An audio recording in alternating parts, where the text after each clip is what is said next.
Good day mga kachings, another day, another blessing na sa tanan. So maghimo ta karon og choco chips cookies. So let's go.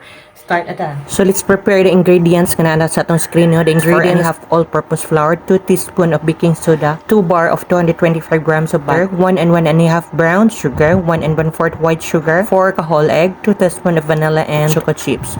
So let's start no. So akong butter ako na siyang gikuha from the ref. So from the ref ako sa nang gipahumok ang atong butter before nako gi-slice. And the first natong procedure is we have to beat the butter. Na mahimo siya, mo-melt siya into mura na siya kanang palaman nga muhumok na gyud siya sa atong butter. So atong i-check, atong tan-awon later after ana nga maabot na siya sa point nga mura na siya pang spread na to sa atong sliced bread or inana di pa na siya pwede. So, continue nato siya og beat.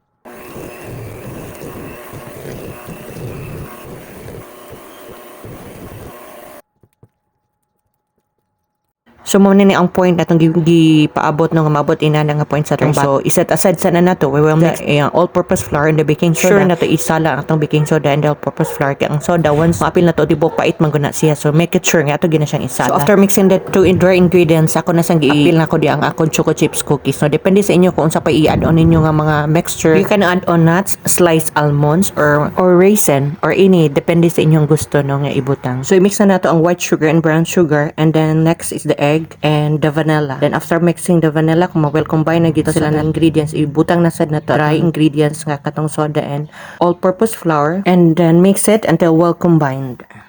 And if you want to try to bake cookies, try to divide my ingredients into two kay ginagmaya lang una if you want to try to bake.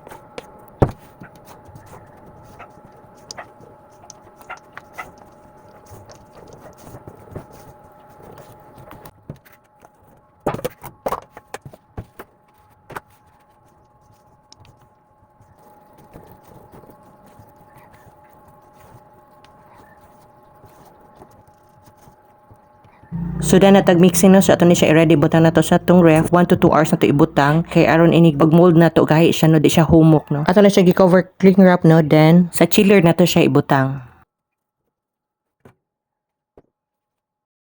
Siyang gi-measure in 1 tablespoon in every cookies nga tong gihimo no. So after sa ref no atong gibutang for 2 hours so mo na siya i-resolve and then ato ni siyang nahimo nakahimo ta ni kuan kabok 75 pieces. So ato ni siyang i-bake for 350 degrees Fahrenheit and then for 15 minutes.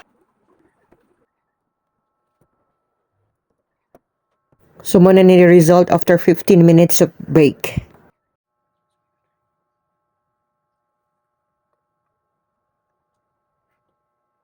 Cookies nga itong nahimo no, sa base sa atong measure atong gihimo kanina and this is it atong nahimo so 75 pieces ni kabuok so dagan siya mahimo base sa atong gi-measure times 2 mo to nako ganina sa akong measure ganina so kung atong packaging atong nang i-add on atong cost atong ingredients of course atong gas atong nagamit sa hours pila siya ka hours so this is 15 minutes ang atong cooking ani pero dagan sad siya gi-load so another 15 so dagan to gi-load so we have to add on also for our labor no dapat na tay labor sa atong self and the packaging itself also so this is it we're done with our simple cookies. Thank you so much for watching and God bless.